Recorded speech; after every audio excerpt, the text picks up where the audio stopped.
we'll see. We'll see. It's really going to depend on a number of factors, including, well, are you really ready? You know?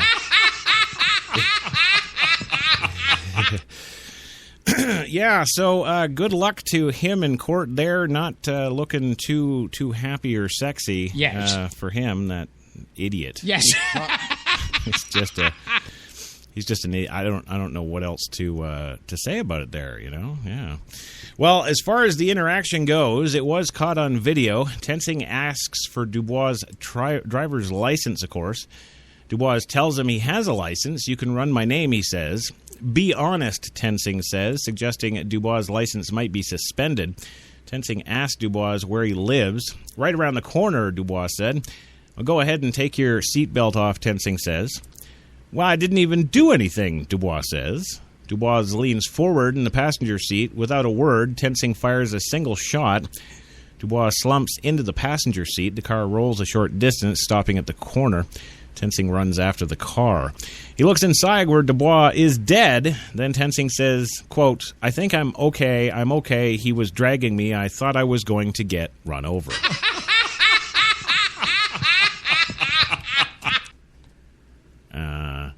Yeah. I'm going to, what am I going to say about that? What am I going to say about that? There's nothing to say about that. Guilty, kill him.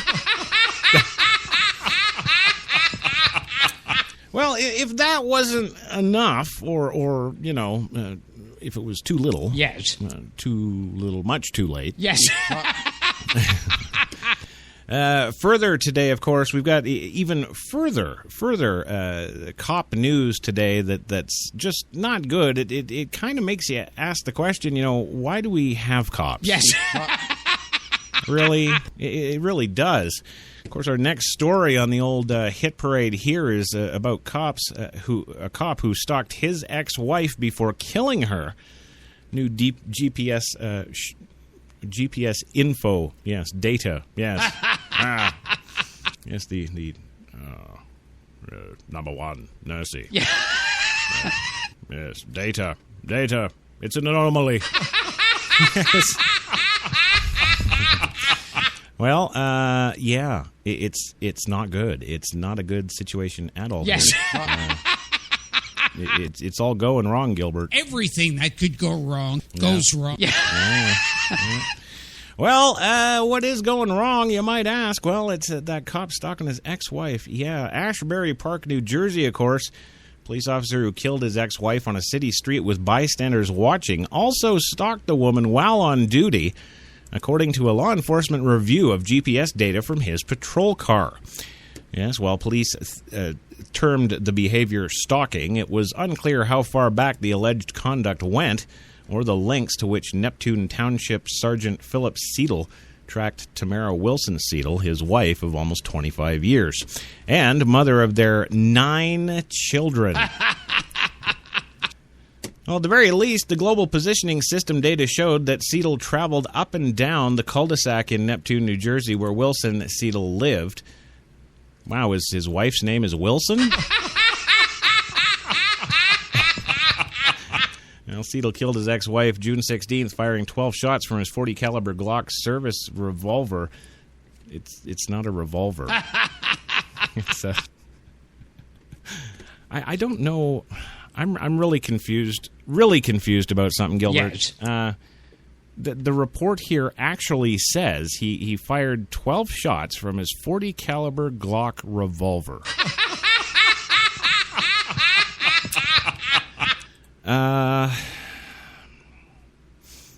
Okay, I'm just going to chalk that up to, yeah, that's what I'm going to do. I'm going to chalk that up to whoever did the news story thinks that every gun is an AK-47. Yep. That's what we're going to do. Well, the revelation casts an even sharper light on how Neptune Township Police Department handles Seidel, a 22-year veteran of the force, before the slaying. The department can easily access GPS records for officers' vehicles, according to the source, who learned that the alleged stalking from an officer with direct knowledge of the Seidel homicide investigation. Documents released in the Ashbury Park Press after the killing already had revealed, of course, the police had generated 21 reports, some involving domestic violence involving Seidels. Charles Webster, spokesman for the Monmouth County Prosecutor's Office, declined to discuss the allegation of Seidel stalking his ex-wife. Quote, "It's not prudent to discuss an investigation in progress," Webster said. Seidel was suspended in July 2014 following complaints that he and his estranged wife brought to the department, according to an affidavit from the officer contained in Seidel's divorce file, which a New Jersey Superior Court, of course, released last week. Whether Seidel ever turned his weapon and badge in as routine in such suspensions has not been disclosed. Neptune Township recently denied an Open Public Records Act request from the Ashbury Park Press for documents addressing whether Seidel had his firearm seized or not. You know why, Chris? Because you're such a control freak, you don't want anyone to tell you what to do. That has what to do with the gun? Well, likewise, authorities have not revealed whether Seidel was compelled to turn his firearm after an earlier suspension in 2012. That suspension led to Seidel being declared unfit for duty, according to the affidavit from Seidel in the couple's divorce file. While the Monmouth County Prosecutor's Office declined to say whether Seidel ever was stripped of his weapon, spokesman Webster said being declared unfit for duty means an officer already would have been stripped of his badging weapon. Seidel's July 2014 suspension stemmed from a March 28, 2014 incident in which his then-estranged wife told police that Seidel violated a court order by coming to their home to pick up his children and harassed her with phone calls. He was given a 30-day suspension, which the New Jersey Civil Service Commission considers serious discipline. Well, that discipline was meted out over 6 months, 1 week off each month. The punishment ended in January. In the 2012 suspension, Seidel suggested that stress caused him his estranged wife calls to his superiors, not his own actions, which led to the suspension, according to his affidavit. This suspension came as a result of plaintiff Wilson Seidel calling police to involve them in our custody dispute. Wow, yeah, his wife's name is Wilson. I can't believe that. Yeah, causing me tremendous amounts of stress, he said. Seidel wrote, "This impacted my job performance, and ultimately I was suspended." Well, Seidel had moved out of the couple's home in 2012 and moved in with his, nice, cushy, sweet, big-titted girlfriend in Triton Falls, New Jersey. On February 7th, 2012, Seidel told his wife he needed to stop by and pick up a breathalyzer recertification card left there, apparently raising the ire of his estranged wife. In the divorce complaint filed 2 years ago, Wilson Seidel said Seidel kicked her when she was pregnant with one of their 9 children, put a gun to her head, and at one point attacked and abused her throughout their marriage by sticking his gun in her naughty bits.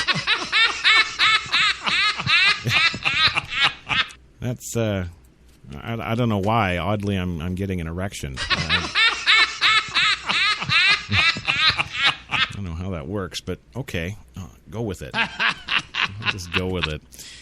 Well, the Seidel claimed that she blocked his vehicle with her Honda Pilot. He asked her to move the car, which she did, and then he called his supervisor to report the incident, he said in an affidavit. I was later told by 2 sergeants that Tamara told them I went at her. Well, okay, if the wife's name is Tamara, yes, who the Christ is Wilson? No, you know what? I think I know what it is. Yes. I think he's suffering that castaway syndrome there with Tom Hanks. Yes. I think he's got a little friend who's a ball, and he calls it Wilson. Well, he says, I went at her in a menacing manner and that she feared for her safety. She also accused me of abusing her and putting a gun to her head by pulling the trigger in the past. She told them that several police officers had knowledge of what occurred and had done nothing. I was suspended pending an investigation that would be on leave for 4 months. During that time, I was sent to a police psychologist and declared unfit for duty.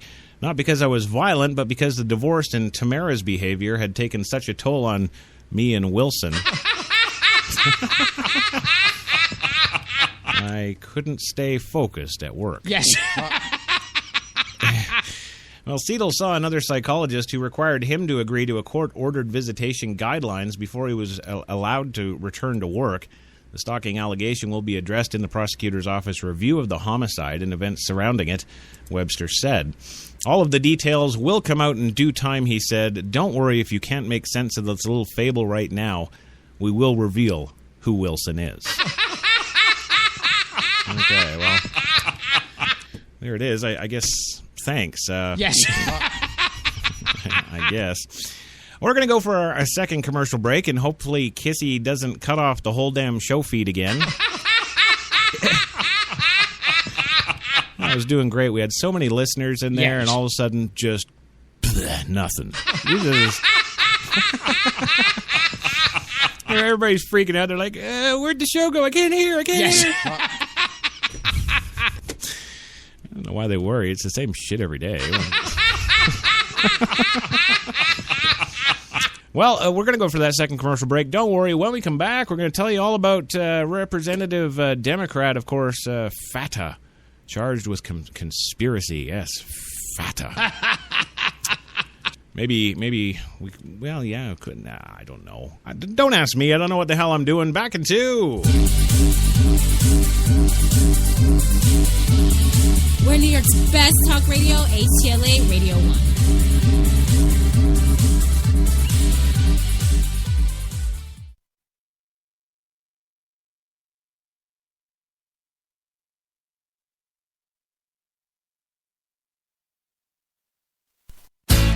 Good morning. Welcome to Tim Hortons Cafe and Bake Shop. Where fresh always tastes better.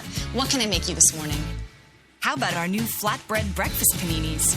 Made fresh, just for you, with your favorite breakfast ingredients on maple or multigrain flatbread, then grilled to hot, melted perfection.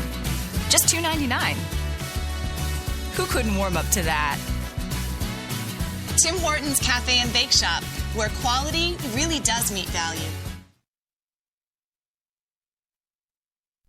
When we arrived at our hotel in New York, the porter was so incredibly careless with our bags.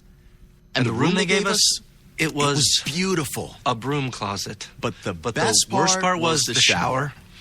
My wife drying herself with the Egyptian cotton towels. Shower curtain defined that whole vacation for her. Don't just visit New York. Visit TripAdvisor New York. With millions of reviews, a visit to TripAdvisor makes any destination better. Let's do a brand new day. Let's step away from the bland and let the color fly. Let's get to the one store with more number one choices and match this or this without using too much of this. Then, let's crack open a can and get to it. Paint? No.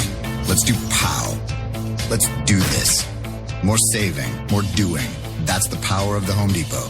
Glidden Duo starts at a new lower price of $25.46 a gallon.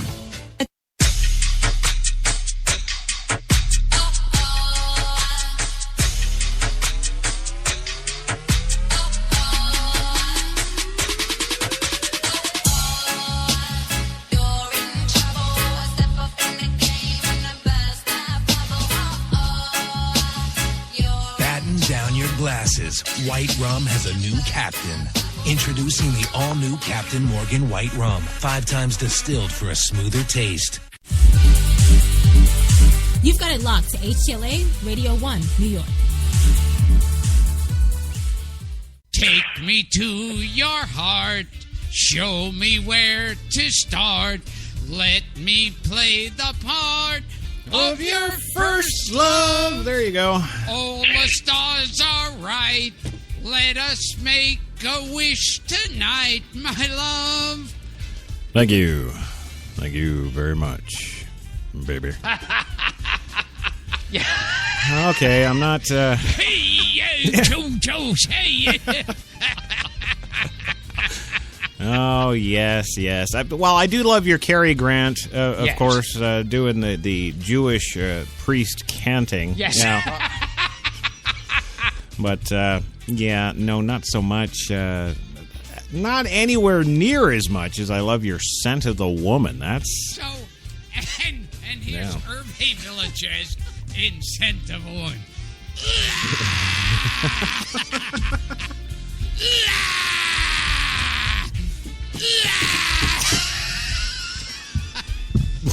Your name is Daphne.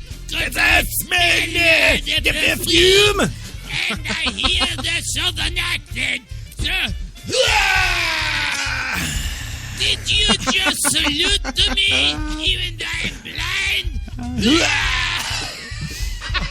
Oh, man. That is just too... The music is fantastic. Oh, yeah? Oh, you got to hear it. I know. Well, we're working on things, Louie. It'll be all okay. It's just Kissy. She's new. Yes. You know, she didn't mean to shut the entire effing thing down. Well, and of course, if you aren't, we're out on 50 million bloody platforms. Yes. If you're listening to us from anywhere in the world, you should whip on over to Spreaker.com, of course. Yes. That's where the superstars of Spreaker are hanging out today. That's right. Go to Spreaker.com, throw in HTLA Radio 1 New York, and hit enter. You'll be sucked right into the vortex of shit. Right. Right down into the ground central here at Spreaker.com, HTLA's chat room with all the fine superstars of Spreaker. Yes, and Phil DeYoung, he managed to get the show back. He's here, and he's sharing it out with his folks. But, I guess the rest of them are just out of luck. I don't know. Damn, and it sucks because we had, like 2 new babes of HTLA. Yes. They had nice boobies and everything. Well, actually, one of the nice booby girls, yes, I do have to say, is actually, she's got her own little radio network thing down there in Nashville, and they do, well, I don't know, I've listened to their show once. Yes. And it sounded more like just this black guy talking, and she was just kind of there. I think just a hint to the station, get rid of the black dude and just stick with Leanne. Yes. She had stuff to say, and damn, I wanted to know. Welcome back to the show, of course. Your Coffee and Cigarettes Wednesday grind on HTLA at Radio 1, New York's best talk, of course. 5 to 6 is the time in the city. 91 degrees still in Central Park. It's hot. It's hot. Oh, my God, he's becoming black. I like it. Do a little rap there, too. That's right, baby. I'm black, baby. Oh, and apparently Stacy is a guy named Rick. Oh, no. He's saying that the black dude is Rick. Yes. Yeah. Okay. All right. I got it now. Whatever. I'll get her over here to HTLA. She'll do her own damn show, and no, you won't be in it, Gilbert. Yes. No, it'll just be Leanne and Louie. Apparently, Phil says she's on tomorrow, so adjust your knobs. or dial, or whatever the hell it is. I don't know. Phil, give us a damn link in there. Jesus. Oh, I like that. Oh, she's just on tomorrow, like everybody on the planet knows who the hell and where the hell she is. I don't know. Well, that's okay. At least we know we've got Phil in the house today, and everybody else is dead. And yes. So. Which woman are you married to or living with now? Well, I'm trying to get with Stacy, but thanks to Kissy's connectivity issue there, she's just lost in the data. Oh, yes, number one, we must run a scan. Where is she, data? Well, moving on today, Rep Fattah. I love my Rep Fattah, motherfucker. Yeah. Oh, my God, he's becoming black. I like it. Yeah, I know. That's paying all those little boys to say they're black, right? Sex is only the tip of the iceberg. I know, but I know you, Louie. You're Irish, too. That was a mistake on my part. Well, we all make them. It's okay, even Gilbert. Yeah. And let's make some more mistakes while I try to read you this next story. Yes. Well, in Washington today, federal prosecutors announced criminal charges against Rep. Chaka Fattah. That's too damn close to Chaka Khan. Chaka Khan. Come and get it, Chaka Khan. Yes, Rep. Chaka Fattah.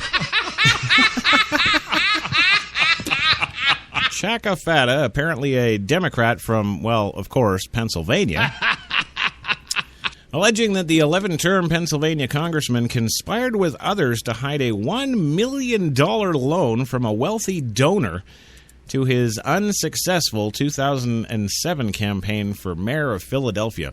Who the Christ would pay anybody $1 million to be mayor of Philadelphia? Who would do that? You know? Power tends to corrupt. Yeah. Absolute power corrupts absolutely. Yeah, but power over a little turd pile somewhere in the Northeast, who cares?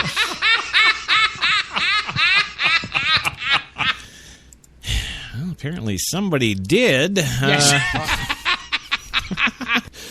Well, Fattah told reporters today that he has not been involved in any wrongdoing, but that he has not yet seen an indictment. There's a lot for us to digest, he said, noting that the investigation has been going on for many, many years. Well, the 29-count indictment, of course. No wonder it has taken all these years to put together. He's like a mobster. 29-count indictment alleges that Fattah arranged to have a nonprofit organization that he founded and controlled pay back the loan using federal grant money and charitable donations. What a brilliant maneuver. You see what he did there? So he doesn't actually have to pay it back. Yes. That's what I'm talking about. Well, in addition, the indictment alleges that Fattah agreed to help a campaign consultant pursue federal grant money to offset Fattah's $130,000 debt to the consultant. Oh, yeah, I don't have to pay you, motherfucker. I'll set you up with more grant money. Well, prosecutors also allege that Fattah used campaign funds to pay off his son's student loan. Yes, as charged in the indictment, Congressman Fattah and his associates embarked on a wide-ranging conspiracy involving bribery, concealment of unlawful campaign contributions, and theft of charitable and federal funds to advance their own personal interests, says Attorney General Leslie Caldwell. By using campaign funds, misappropriating government funds, accepting bribes, and committing bank fraud, as alleged in the indictment, Congressman Fattah and his co-conspirators have betrayed the public trust and undermined faith in government, says U.S. Attorney Zane David Memiger of the Eastern District of Pennsylvania. Fattah denied the charges. As I've previously stated, I've never participated in any illegal activity or misappropriation of taxpayer dollars as an elected official. Yes, and he said this in a statement released by his office.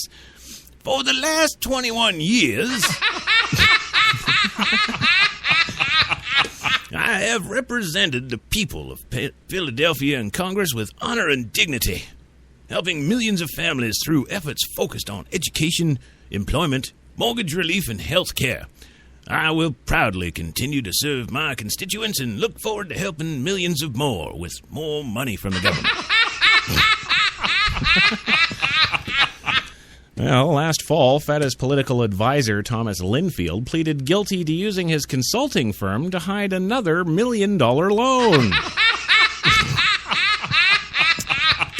Fattah said he would recuse himself of his leadership position on the House Appropriations Committee, where he serves as the senior Democrat on a subcommittee overseeing the Justice Department's budget. I know lots about justice. Well, he also serves as chairman of the Congressional Black Caucus Foundation, and Rep. Jim Clyburn, Democrat of South Carolina, told MSNBC he suspected Fattah would also step down from that position while the charges are pending. I hope things come out well for him, Clyburn said, but I'm not too hopeful. Well, the charges in the indictment against Congressman Fattah are deeply saddening, said House Minority Leader Nancy Pelosi. What's a white girl doing heading up the minority leader? Well, oh, okay, different minorita. Yes. Okay, all right. Congressman Fattah has been a tireless and effective advocate for America's hardworking families across more than 20 years of distinguished service in the House, Nancy Pelosi said. Right, so she's in it, too, for a couple of mil. Well, exactly 1 year ago, Fattah's son was indicted on charges of falsifying documents from companies he owned to qualify for bank loans. Hey! Well, the case is still working its way through the courts. The son has argued the case against him is just part of a long-running attempt by prosecutors to take down his corrupt, stealing father. Yeah. Well, you know, when you know, like father like son. Yes. You know, I mean, if you know, big black daddy's got all the answers, well, the son's going to do it too. You know. Well, we got to do it now, and I've been dreading it, and I was hoping we could use the disconnection from the rest of the planet, the radio show. As an excuse not to do it. But, of course, today we do still have to fulfill our NAACP obligation. And we also have to have some retard telling you the weather from 2 years ago. So, I guess without further ado, let's take you to Chopper 1. Brock Favors in HTLA Chopper 1 today with the traffic update. Brock, take her away, baby. Hello, everybody out there. This is Brock Favors with Traffic on the Ones. Chad Armstrong is out sick today, so I am filling in for my usual land reports, and I'm up here at the chopper, but I got to tell you guys, I am loving the view. Oh, my God! Oh, no, stop! Oh! Whew. All right. Well, we are over the 10. It is massively clogged down there like a pint of maple syrup on a cool November morning. And we do, oh, goddamn, we're gonna die in this mother. Oh my God! Woo! Yeah.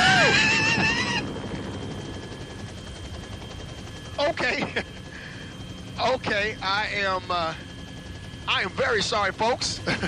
It's a little bit of a bumpy ride up here. We are now approaching the 405, where the left lane is blocked by a mattress.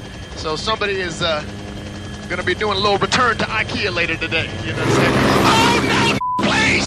Oh, goddamn! Oh, get me out this motherfucking death machine right now! Oh, no, black people ain't meant to be in the sky! We ain't meant to be in the sky, man! Oh, mama, help me, mother. Oh, mama! But a 405 is fucked up right now. Ain't nobody going down this. I'm sorry. I'm very sorry, folks. I'm very sorry, but I'm losing my up here. Actually, you have every right to. We're about to crash. Oh, help me!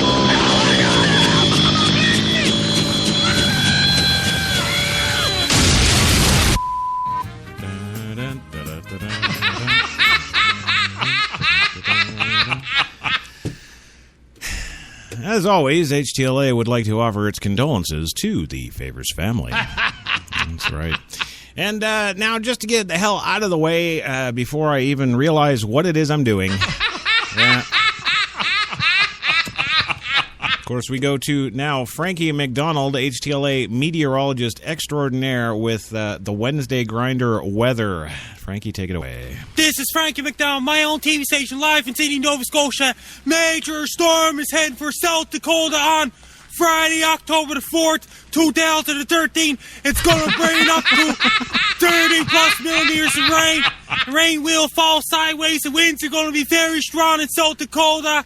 It's going to be a high winds and heavy rain in South Dakota. It's going to bring colder temperatures as well, because the low pressure is going to intensify. Then it's going to turn into a major storm in South Dakota. It's going to bring a lot of rain, a lot of wind. Oh, yeah? Because of the warm and humid air, it's going to meet with the cold air coming from the north. That's going to cause a lot of rain. People in South Dakota, be prepared. Have your rubber boots ready, have your raincoats ready, have your rain suits ready, because a lot of rain, a lot of winds headed for South Dakota. Yeah. Order your pizzas and order your Chinese food. Yeah. Pizza. It's going to be a stormy conditions in South Dakota. It will affect parts of Nebraska and Minnesota as well. Nobody lives in Nebraska. Don't open up your umbrella or your umbrella will get broken. It's going to be a heavy downpours, very strong winds. And winds will be howling in South Dakota on Friday, October the 4th, 2013. It's going to be very stormy conditions in South Dakota. When you drive your car, avoid the puddles and don't drive your car to the puddles, just in case the car can get stalled. Oh, yeah. Especially very deep puddles. Puddles. Yeah. When you go for a walk, wear your raincoats and wear your rain gear and rubber boots, and put up your hood on your head to keep your head dry. Don't open up your umbrella, or your umbrella can get broken because it will be way too windy in South Dakota on Friday, October 4th, 2013. Yeah. Winds will be very strong and howling winds in South Dakota. Got it. They will also affect parts of Nebraska and parts of Minnesota as well. Yeah. If it's cold enough, it may bring some little bit of wet snow in South Dakota as well. Wow. But the snow will melt on the ground. Best luck there, people in South Dakota. Be prepared for a powerful storm. Have your iPads charged. Have your iPods charged. Have your iPhones charged. Have your cell phones and tablets charged. Yeah. Buy bottled water. Buy cases of Pepsi and Coke. Yeah, Coke and Pepsi. And, yeah. Have your crank Are up you radio done? ready. Come on. Have your 3G and 4G internet ready. Have your flashlights ready.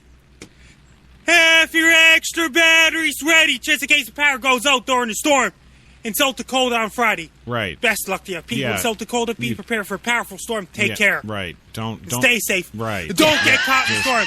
Be safe. Oh shit! Just die.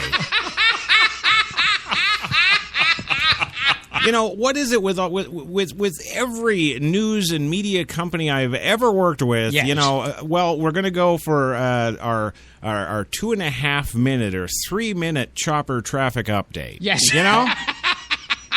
Okay, well, we're going to go to Frankie McDonald and give you the 3 minute weather. Yes. Yeah. What the Christ was that? He repeated himself like 6 times, went for 6.5 minutes. What the hell is going on? What the hell is going on? He needs love, Chris. Come on. I know. You got to dispense more love from yourself. All these people are hurting here. Look, the only ones that I understand every day are hurting about this, Louis, is the listeners. Okay? And, you know, even Phil says in the HTLA chat room that he's saying that Stacy should be the weather girl. So, see, I'm not touched or retarded. That's the consensus. You know, that's yeah. How many different families do you have? He's talking to you, Gilbert. Yeah, he's not talking to me. Not talking to me at all. I think it should be short and sweet. Well, good. So let's call that the weather segment for the day and move the hell on. Yeah. Let's do that. Well, moving on today, our next story comes to us, I guess I would have to say it comes to us from Donald Trump. Yes. Yes, we're doing a little fact-checking today. Trump's take on the Wisconsin budget. Does the Wisconsin budget matter to anybody? Just checking. Power tends to corrupt. Right. Absolute power corrupts absolutely. This we know. Yes.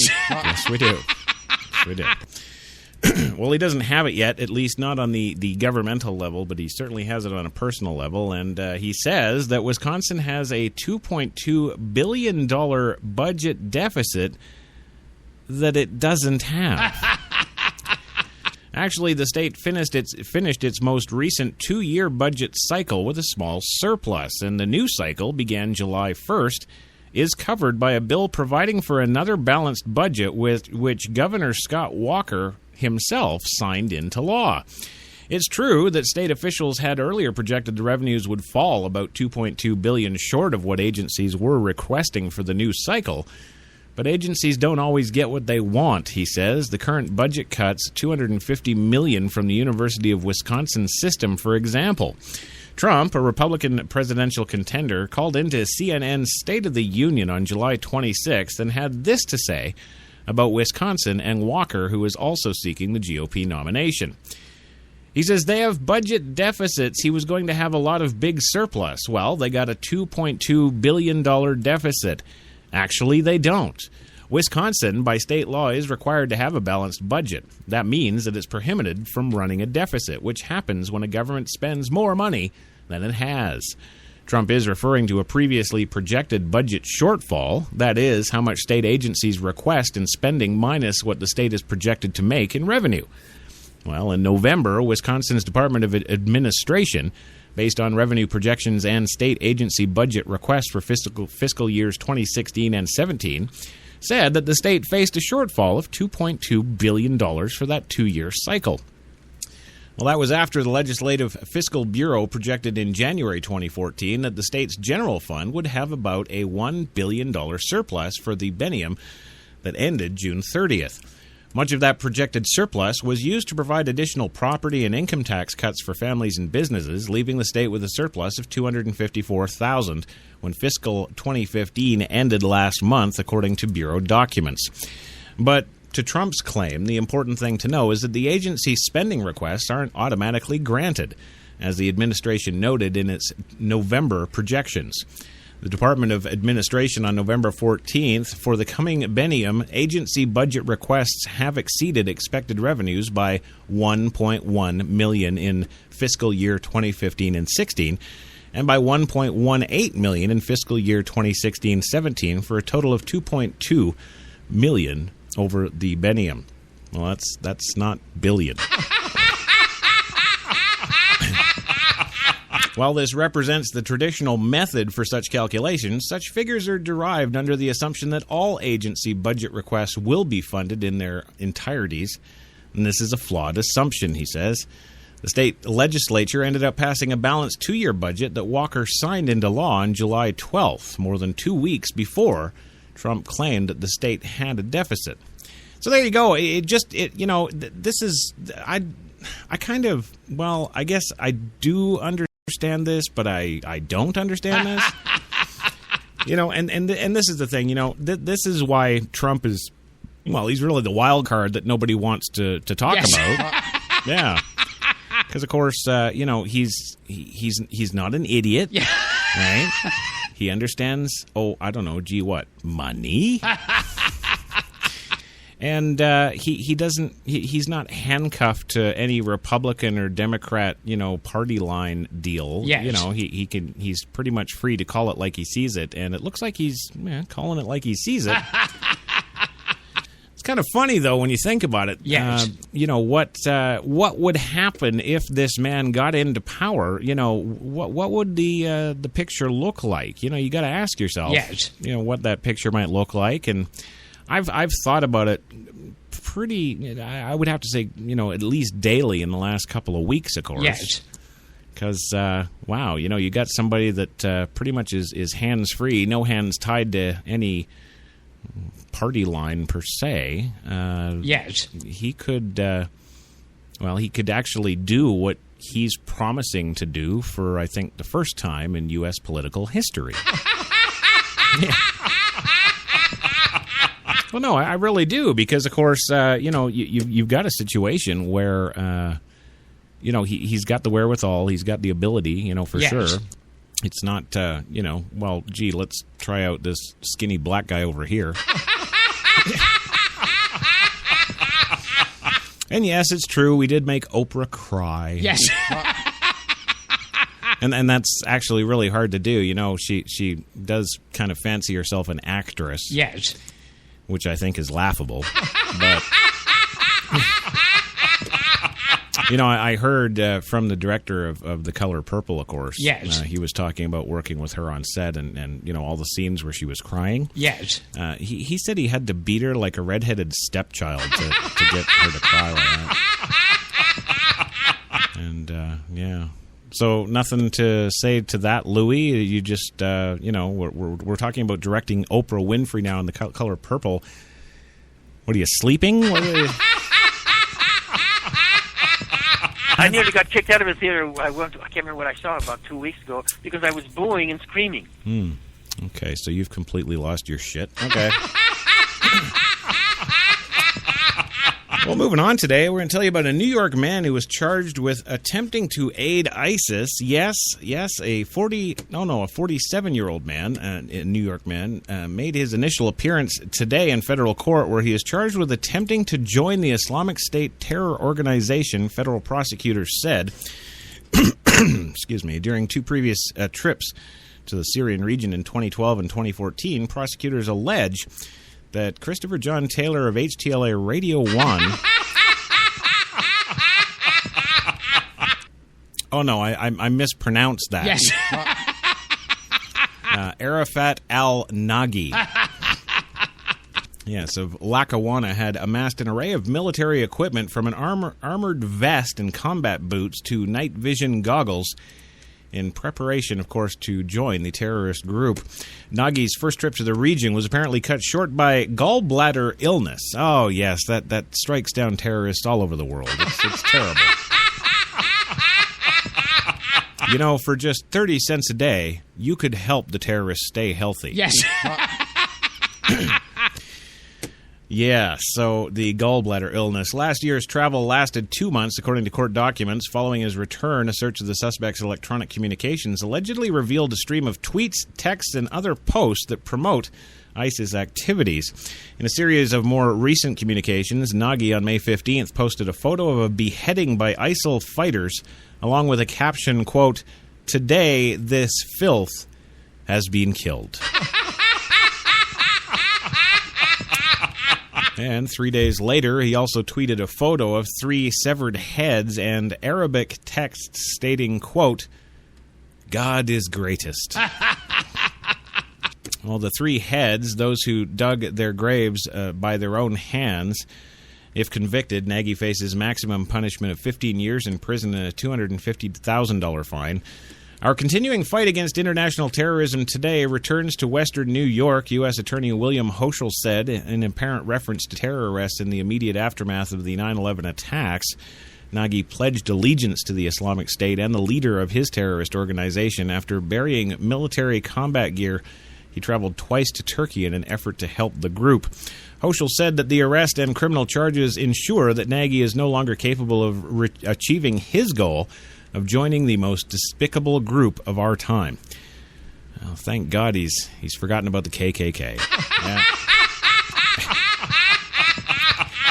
Well, federal authorities credited community members with assisting investigators, saying that one unidentified local who has been previously convicted of terror offenses first alerted the FBI on August 28th to Nagy's alleged extremist rhetoric. The Joint Terrorism Task Force in Buffalo relies on community engagement to deter recruitment and spread the radicalization messages, says FBI Special Agent in Charge Brian Bodig. We continue to call upon people to contact law enforcement if they know of someone who's been influenced by ISIS rhetoric on social media, powerful propaganda that calls for followers to commit quick and unpredictable violent acts. And if you know of any communists, you can turn them in too. Yeah. Well, moving on today, we do have more. Don't don't touch that frickin' dial. Yes. Yes, we got a man is shot by a cop. Yes, more cop stuff going on. Wow. Today is definitely not the day to be a cop. Yes, a man shot by a cop in a video. And, of course, the man in question is a black man. And, of course, the cop is a white cop. Yes.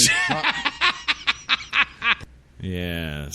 But it's the same damn thing. It's the same story, Kissy, that you gave us at the top of the show. Yeah, Samuel Dubois' final words. I didn't even do nothing, motherfucker. Well, he didn't do nothing. But hey, Gilbert, do you do you remember what was it, about 2 weeks ago on Coffee and Cigarettes here? Yes. We had the Florida gun shop owner that was making his gun shop, terrorist free. Yes. Remember him? Yeah.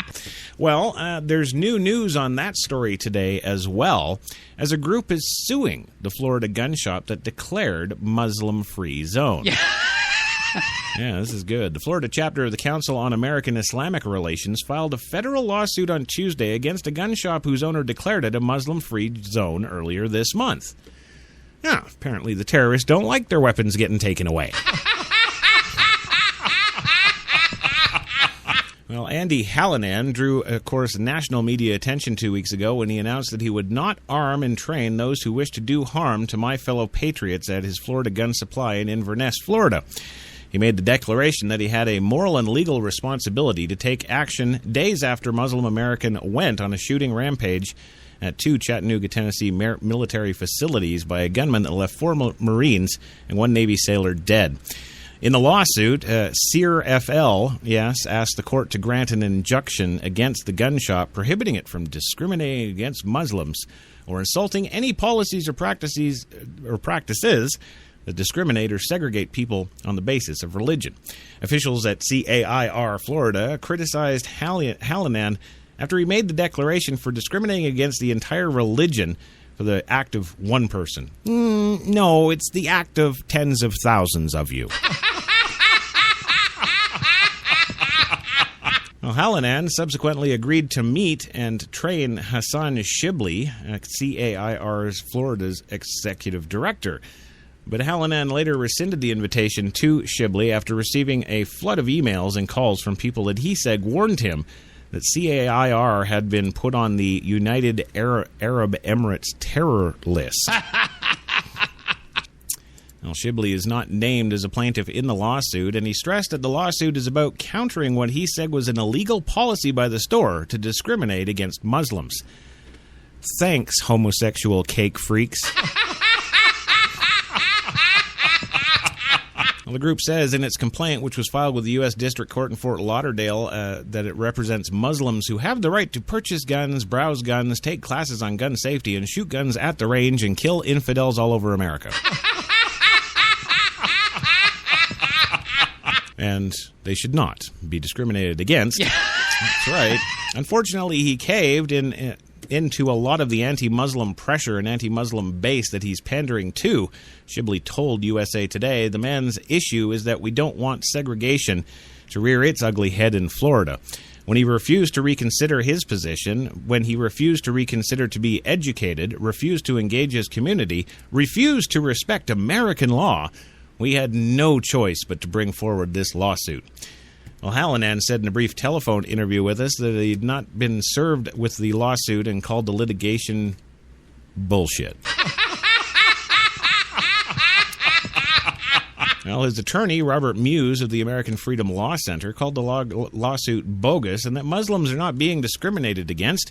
He said Hallinan told Shibli that he would not meet with him because of his concerns about the group CAIR and not because of his religion.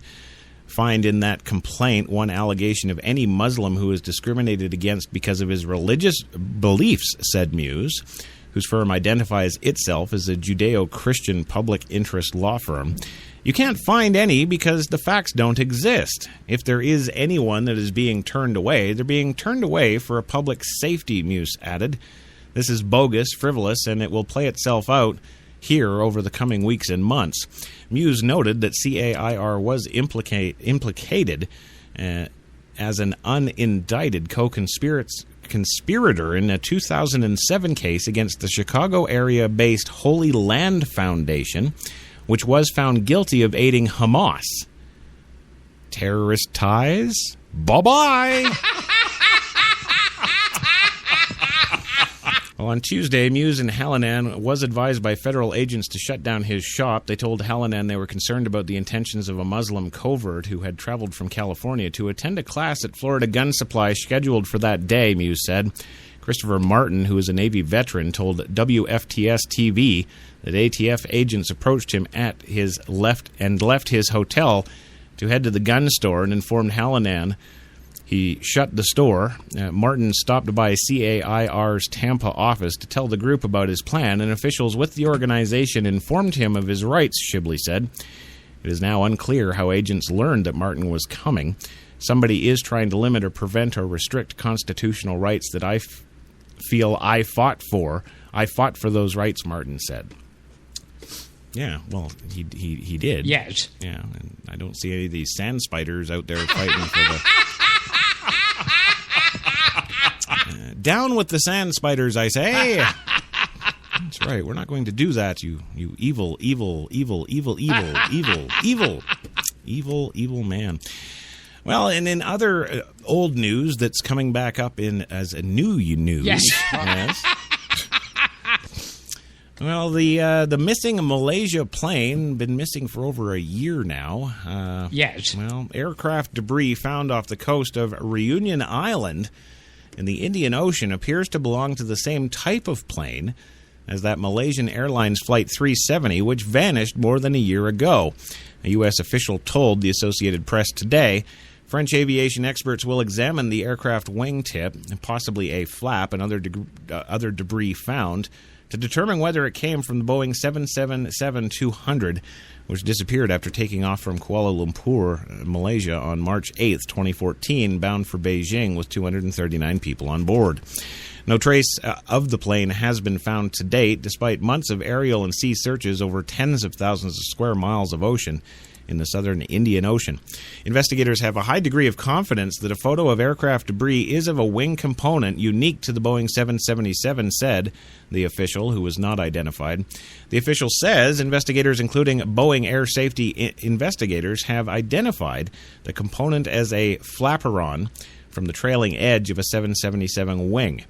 The wing section is about 9 feet long and has an identification number that will show what type of aircraft it is, the local newspaper reported, quoting the transport authority in charge of the investigation. Adjutant Christian Routernat, a member of the French Air Force in Reunion, confirmed the discovery of the debris. It's way too soon to say whether or not it is indeed MH370. We just found the debris this morning in the coast of Saint Andre, Runat said today. The president, the president, he was down there, fucking. Yes. The presence of numerous shells on the wingtip indicates that it has been in the water for a long period. Dozens of countries initially searched for the aircraft, but the effort gradually narrowed to a search led by Australia in partnership with Malaysia and China. Air traffic controllers lost contact with the plane less than a half hour after it took off. The plane's automated maintenance equipment and its transponder, which transmits its location, each shut down by 1:21 in the morning, suggesting either a mechanical problem or somebody intentionally turning them off. Radar tracking suggested the plane turned west of its scheduled northeastern path to the western side of the Malaysian peninsula. But radar, which only reaches a couple of 100 miles offshore, lost track of the plane. An Insermat satellite hovering over the Indian Ocean hourly pings that investigators believe were of the plane's automated maintenance system, like a cell phone looking for a tower. The last ping came at 8:11 in the morning. Based on estimates from the satellite, the amount of fuel the plane burned, the search is focused on a remote area of ocean Oh, it's just the size of Pennsylvania. The Australian Transport Safety Bureau said today that about half of the area has been searched during the last year without any signs of the plane. The ships are dragging sonar equipment through the water to scan the ocean floor. Shipping containers and other debris, including remains of a wooden ship, have been spotted, but not the airliner, according to the report. Well, it's good. Maybe they'll find some more buried treasure. And just like that black Democrat, well, we spent the money on the search, but we found black treasure. Yeah, so there that is. Man, how do you come back from that one? Yes. Well, finally today we've got a story for you that's an uplifting, heartfelt story, and yes, there's no black man in sight. Not in this one. No, and if there's a place in the United States that could use more uplifting something, it's definitely Detroit. Yeah, so this afternoon we proudly present a happy little story out of Detroit. Yeah. Yes, in Detroit today, a dog that survived a crossbow arrow to her head during an attempted euthanization has been sent to her new temporary home. The Devoted Barn, which is an animal rescue and rehabilitation facility in Newport, picked up Gemma last Friday, nearly 4 months after she came to Lapeer County Animal Control, says Amy Orn, Lapeer County's chief animal control officer. Orn said today that the nonprofit is better equipped to evaluate Gemma, who was found with a crossbow arrow sticking out of the top of her head 2 days after she was shot by her owner, Christopher Scott, in March. Orn said the Monroe County group has certified trainers who will work with Gemma. She will have time to decompress. After her time in a shelter for a couple of months, she can decompress before her true personality comes out, which is better for a full evaluation, Orn said. Orn said that neither she nor the animal control staff noticed any aggressive behavior in Gemma. Orn has always hoped that Gemma, an approximately 2-year-old Mastiff Labrador mix, would find a suitable home. She said the Devoted Barn can do more with home visits than the shelter in Lapeer County, which has limited resources. Orn said animal control turned over ownership of Gemma to the nonprofit group. It's the best thing for her, Orn said, adding that she has heard that Gemma is doing well, but was not sure if she had interacted yet with other dogs. A video of Gemma on Devoted Barn's Twitter account on Saturday shows her barking and playing with the staffer's daughter. Photos of the group's Facebook page show what appears to be a happy Gemma, her pink tongue sticking out of her mouth. Well, good thing it isn't up some pig's ass. Yes. Well, she was given a second chance, and we're going to make sure she gets a life of the princess she deserves. She's a happy girl, according to the Facebook post today. Gemma's former owner, Christopher Scott, 28, of Goodland Township, has been charged with felony animal cruelty. He said he tried to euthanize Gemma after he believed the 65-pound dog fatally mauled his 14-year-old pug named Bambi. Yeah, he's not gay.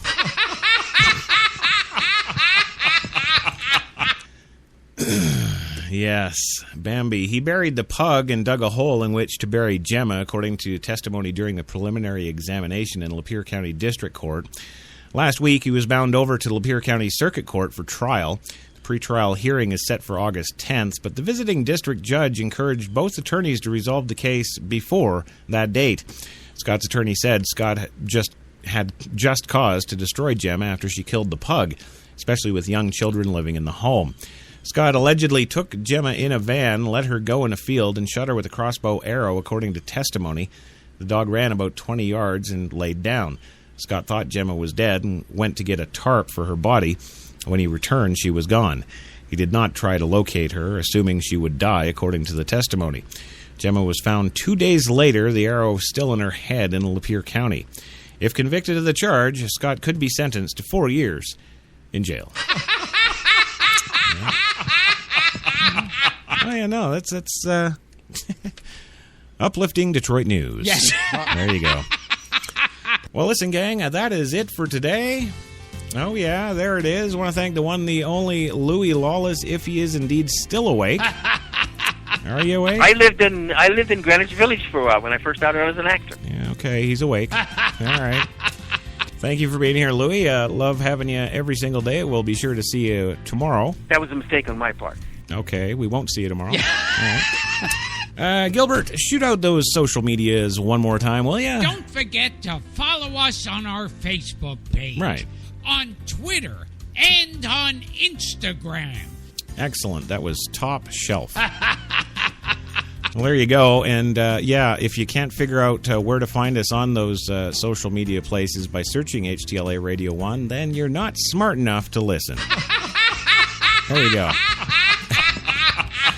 I want to thank all the folks in the Spreaker.com live chat room today who had their feed lost by some black girl. See, this is why you can't do the NAACP thing. Yes. You can't. They keep screwing up, and next thing you know, shit's just not working. And, they're gone. They've got their paycheck. They're out drunk or high or, Also want to thank the one, the only Paul Robinson for being around kicking on the show today, of course. Yes. He's been a big supporter of the show since I started tagging his ass on Facebook every day. Yeah. That's the beauty about, the creative marketing. That's what I'll call it. Yeah. Well, listen, thanks everybody for listening. Hope you have a great rest of your Wednesday. Don't forget to catch us tomorrow, 5 p.m. Eastern, for your Thursday show. Yes, the double is coming up, Thursday, 5 p.m. Eastern on HTLA. All next week, all new shows, all kinds of great stuff coming. We got the new fall schedule, I guess it is. Yeah, we're going to... The fall, yeah, something like that. But anyway, have yourselves a great night, and we will catch you tomorrow, gang.